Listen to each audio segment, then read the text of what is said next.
Hey, I'm Cam. I'm a facilitator for Skill Hard Knocks in Scotland. Today, looking to talk to you about nutrition.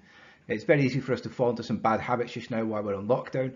We've probably all been guilty at one time or another over the last couple of weeks of maybe going to the fridge a little bit too much, possibly out of boredom.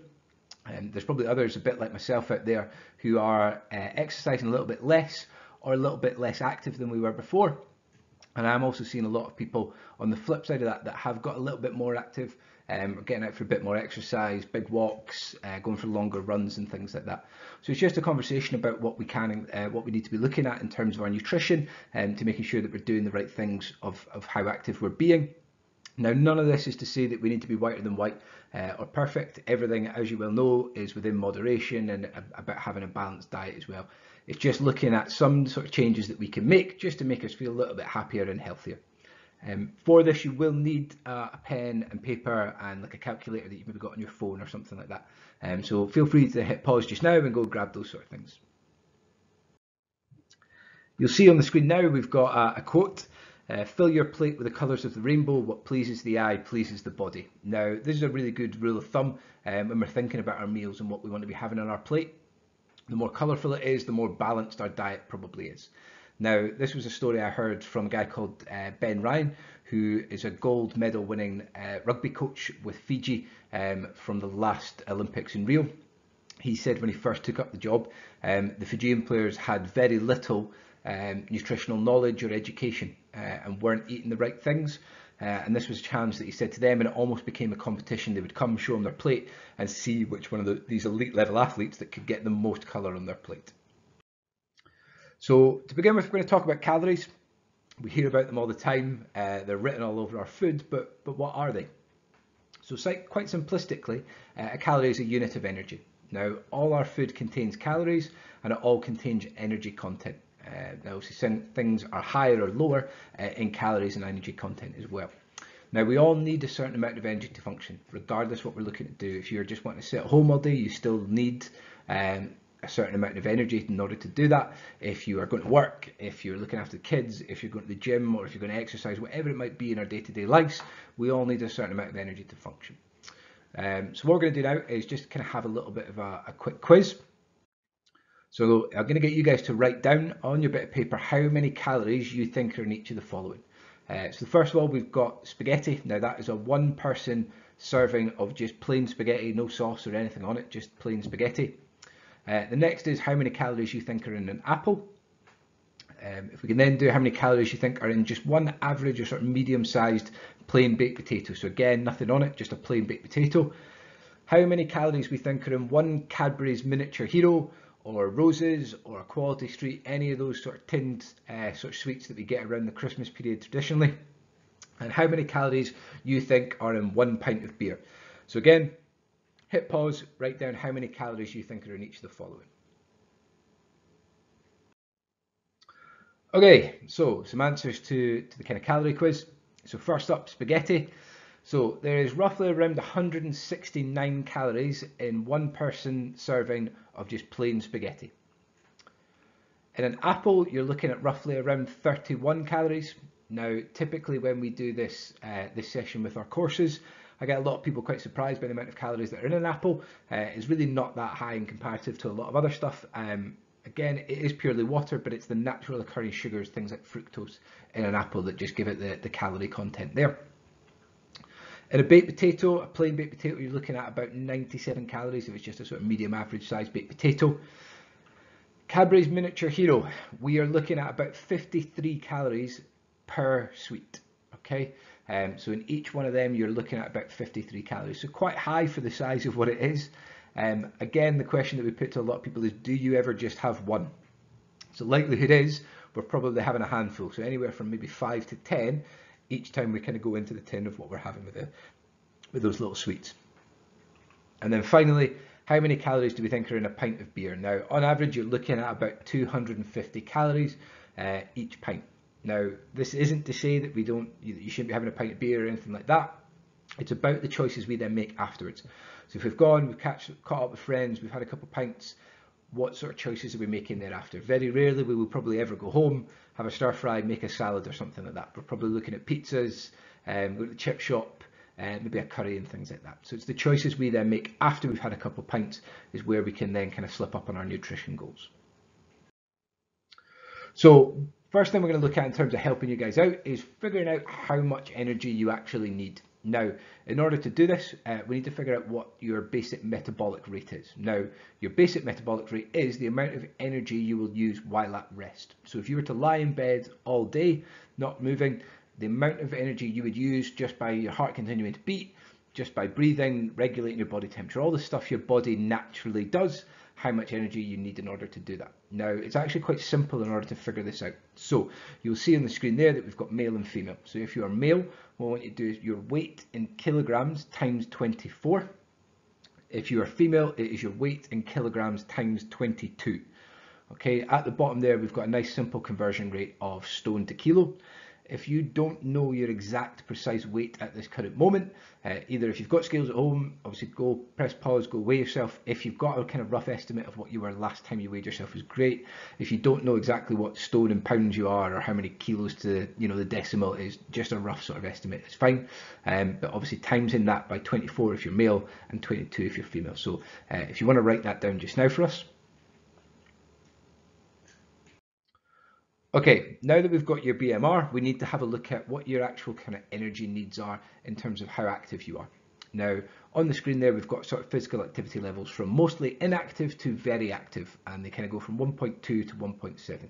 Now, just to give you a bit of guidelines and a bit of guidance around this, mostly inactive is if you are just in the house, maybe doing some chores and pottering around. So basic metabolic rate is when you're sat doing nothing. Mostly inactive is if you are then still moving around, like I say, putting some washing on, doing the dishes, whatever it might be. Fairly active, we're looking at maybe if you go for a short walk to the shops. So if you maybe take a 5-10 minute walk to go to the shops and get some groceries and things like that, that would probably come under your fairly active. Moderately active, we're looking at if you maybe have a job where you're on your feet. So if you do some office work, some retail, if you're doing things with kind of kids, if you taking them to school and stuff like that. All right, so that's your moderately active. Active if you are at the gym, so if you're going to the gym or if you play sport, so that would probably come under that in terms of how much you've kind of burnt as well. So if you do things like football or rugby and you've had training that day, you're probably looking at active. If you go to the gym for maybe kind of anywhere half an hour to sort of an hour or something like that. Your very active probably falls into intense training. So if you're going for long runs or on a bike from anywhere from sort of 45 minutes to an hour or something like that, that tends to be if you're training for marathons and stuff. If you are doing some pretty intense training, you probably fall into that very active category. Now that we've got your BMR and your physical activity levels, it's about figuring out what you need on that sort of particular day. So as you can see on the screen, I've kind of already figured it out for myself. So my basic metabolic rate is 2016. If I was to take it on a regular day where I go to the gym or I have rugby training or something, I'm then 1.5, okay? So that gives me my energy needs for that day, or my output is 3,024 calories. So that's how much my body is burning that day, okay? Now, depending on what your goals are, that will obviously change. So if your goal is to gain a bit of weight, you want to increase your calorie intake by 500. So in terms of that output there that I've got, that 3,024, we want to make sure that we are consuming up to 500 calories more if I'm looking to gain weight. If you want to maintain weight, we want to make sure that our calorie intake equals our output. So whatever our basic metabolic rate and our physical activity levels equate to, we want to make sure that we're getting enough calories in to meet that. If your goal is to lose weight, we want to decrease our calorie intake by 500 calories. So if we are burning 3,024 calories, or if I'm burning 3,024 calories a day, I want to make sure that my calorie intake is 500 calories less than that, but no more than 500 calories, all right? There is a reason that we've got this 500 calories there. We don't want to deviate too far from that. If you are looking to lose weight, and you aren't consuming enough calories, your body will just kind of store everything that it gets. It kind of goes into almost like starvation mode, and it'll just gather everything and keep hold of it and not really kind of burn through it because it's not getting enough. So we want to make sure if we're looking to lose weight that we're not going beyond that 500 calories deficit, and if we're looking to gain weight, we don't want to go ahead of that 500 calories surplus, okay? We want to make sure that we are gaining weight in a healthy amount. Now, as it says at the bottom there, this very much depends on the day. So how active you are on that day will depend on your kind of calorie intake because your output will be different, okay? So it's just kind of beginning to figure out, have you got training days, what are your rest days, and figuring out from there. Now, it's quite simple to keep track of these things these days. So a lot of people use MyFitnessPal, the app that you can get. You can see on the screen there that I've put the logo so you can find it in your kind of respective app stores, along with a diary from myself from when I've kind of tracked calories. Now, this allows us to scan in barcodes for food. A lot of stuff's on there, so even if you just search for it, you'll get a rough idea of what your calories are. Now, that makes it really simple to make sure that you are meeting whatever kind of goals you have. So if you are looking to maintain weight, you can make sure that you your input is meeting your output. Same goes for losing and gaining. We can see how many calories we're taking in, and then our exercise as well. You can see at the top there, I've got my calorie goal, how much food I've consumed, what my exercise, how many calories I've burnt, and therefore how many I've got remaining. So how many calories that day I've actually got remaining to kind of consume depending on my goals.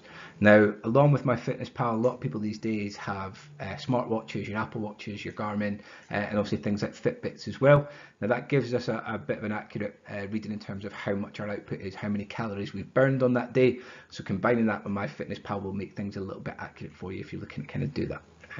But again, just knowing what your basic metabolic rate and what your physical activity levels are will help with this as well. Now, all this energy, it should come from what we call macronutrients. Now, this is stuff that you'll all have heard of, so carbohydrates, protein and fats. Now, they're all described as macronutrients. Now, they all do different things. So, carbohydrates is largely where we get our energy sources from. That's, as it says there, it's whole grain and refined sugar. So with that, you're probably looking at things like porridges, cereals, plus your fruit and veg. So again, your sugar largely will come from when we spoke about apples earlier. That'll be your sort of sugar there. And also veg, so things like sweet potatoes. Potatoes give us our carbohydrates and our energy. Now, protein, that's largely there. We need protein to help build and repair. So if you're going to go to the gym, you're lifting some weights, you're stretching your muscles, you're exercising, what actually happens is your muscles get little tears in them. So we need to repair that. That allows us to exercise again sooner. That predominantly comes from animal and plant, so we're meaning sort of meat and vegetables, so things like chicken and turkey in terms of our meat. Vegetables have a surprisingly high amount of protein in them, so things like peas are actually surprisingly quite protein heavy. And then finally we've got fats. We need fat in our diet. It's actually essential for cell repair and regeneration, so again we're thinking of sort of brains and stuff like that. Again, that says animal and plant. Now with that it changes slightly, so with your animal it's meats like steak that are maybe kind of higher in fat, and in plants we're maybe starting then to look at things like avocados, nuts, and also stuff like olive oil as well. So on screen now, I've got a little bit of a sort of handy guide for what is 50 grams of carbs, just to give you a little bit of perspective so you can actually see what that looks like. So each of these foods provide 50 grams of carbohydrate, which is a handy amount to stimulate glycogen replenishment. Now, glycogen is a fuel source. It's stored in your muscles, and that's what it needs to be restored after we've had maybe some strenuous activity. So if you are going out and going for a run and things like that, this is what you want to get. You want to be eating maybe about 50 grams of carbs so that we can replenish those glycogen stores. Now, as you'll see there, you've got things like 2 bananas, 1 bagel, a medium potato, maybe kind of small bowl of rice, a medium bowl of porridge. These sort of things are what you're looking at when we're talking at 50 grams of carbs. Next up, we've got protein. Now, everything you see on screen is around 25 grams of protein. So each of these foods provide 25 grams of protein, which is the optimal amount for stimulating muscle growth. So again, if we are looking at kind of repair and rebuild our muscles, why 25 grams of protein? Very simply, that is all your body can process in one sitting, so the rest will go to waste. Now, you hear a lot of people these days that are on high protein diets are trying to get as much into them. Now, it's important that we do that in stages throughout the day. If you take on any more than 25 grams of protein in one sitting, your body will just put the rest to waste. Now, with that, we're looking at maybe a tin of tuna, a small chicken breast, maybe some Greek yogurt, and again, yogurt or milk-based smoothie. Now, in the bottom right, we've got a handy rule, which is 1 palm animal protein per serving. So, you know, if you're to get a bit of chicken or something like that, you can see if it fits in the palm of your hand, or if it's about the size of the palm of your hand. That's roughly what we're looking for in terms of one sitting. Next up, we're going to talk about fats. As you'll see on screen, we've got a selection of good fats and bad fats. Why do we need fat in our diet? One being that it is good for your heart and your cholesterol. Another is that it's good for our overall health. And interestingly, it's also another source of energy. So once our body burns through our carb supplies and our glycogen sources that we spoke about earlier, it will then start to use the fat as well. Now, everything, as you well know, is within moderation. On the left there, we've got our selection of good fats. So we've got fish, we've got some salmon there, we've got nuts, We've got avocados that we spoke about earlier, along with some olive oil as well. On the right, we've got our bad fats. Now, they are delicious. We all really enjoy them, but again, it's not saying don't have these, but it's everything in moderation and with a balanced diet. So there also we've got pizza, we've got chips, we've got donuts, and we've got some burgers there as well. So what I want you to do just now is, again, on your bit of paper, if you can have a think either over the weekend or just over the last 48 hours, having a think and writing down what you ate and you drank. Now, we are looking for this to be quite comprehensive. So what you had for breakfast, did you have a snack? What did you have for lunch? Again, did we maybe have another snack?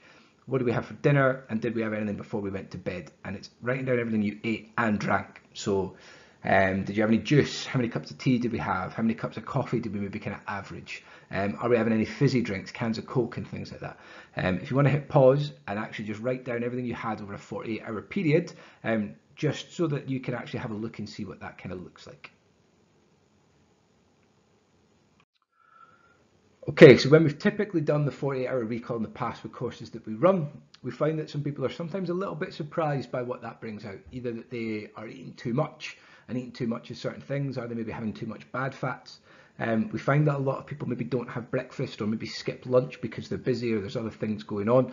Again, we need to be making sure that we're getting these calories in so that our energy levels are what we need them to be to function. We also find that a lot of people maybe have a lot of tea and coffee, and they find that that's maybe too much and we need to kind of cut that out. Again, this is all calories, and sometimes it's maybe tipping us over the edge of what we're looking to kind of do. Now, some simple changes you guys can make over the next couple of weeks. We've got here on screen, cut out the crap. All right, so very simple. This will stand for different stuff, but these are some simple small changes you can make over the next couple of weeks that maybe your 48-hour recall is triggered for you. So the first one's carbonated drinks. All right, so our fizzy drinks, if we can look to cut them out. Nice, really easy substitute for that we all know of is obviously water. So it's largely around the sugar that we'll consume with carbonated drinks. So if you're going to have 2 cans of Coke each day, a bit of perspective on that, each can of Coke has about 35 grams of sugar in it. So it's quite high. There's quite a lot of sugar that we're getting. And again, that will bump our kind of calorie content up. Next up is obviously kind of sugar in general. So anything that's got sugar added to it. All right, so we're looking at things like, again, your fizzy drinks, sweets, anything that's got added sugar to it, we want to kind of step away from. We've cheated slightly, we've stuck another one in there, but obviously artificial flavourings, you'll find they'll go hand in hand with the 2 previous, so your sugars and your carbonated drinks. The other one is alcohol. Now again, that's not to say don't have a glass of wine, don't have a beer and things like that. But again, it's the choices that we're making around that, and quite a lot of the times we don't always consider the calories that are in alcohol as well. And then finally, we've got processed foods. So where we've maybe got a bit more time in our hands just now, let's see what we can make from scratch. What can we actually be kind of cooking? So previously we spoke about bad fats. We had things like burgers. If we're getting them in and they're maybe a bit more processed, that's when they're not so good for us. Burgers themselves, if you're going to make them at home from scratch using mince and stuff, a lot healthier and a lot better way of actually kind of looking to do this sort of stuff. All right. So these are just some simple changes that you can make over the next kind of couple of weeks. If you've got any questions about any of this, please do reach out to us, whether that's somebody that you know that works for School of Hard Knocks, or just go to our website, clicking on contacting us and dropping us an email. We can get back in touch with you and answer any questions you've got around nutrition. Like I said at the start, this isn't to kind of make sort of drastic changes or be whiter than white. It's everything in moderation. In terms of calories and things in our weight loss, it is largely just calories in versus calories out. If we're looking to lose weight, we want to make sure that we are not eating more calories than what we're expending.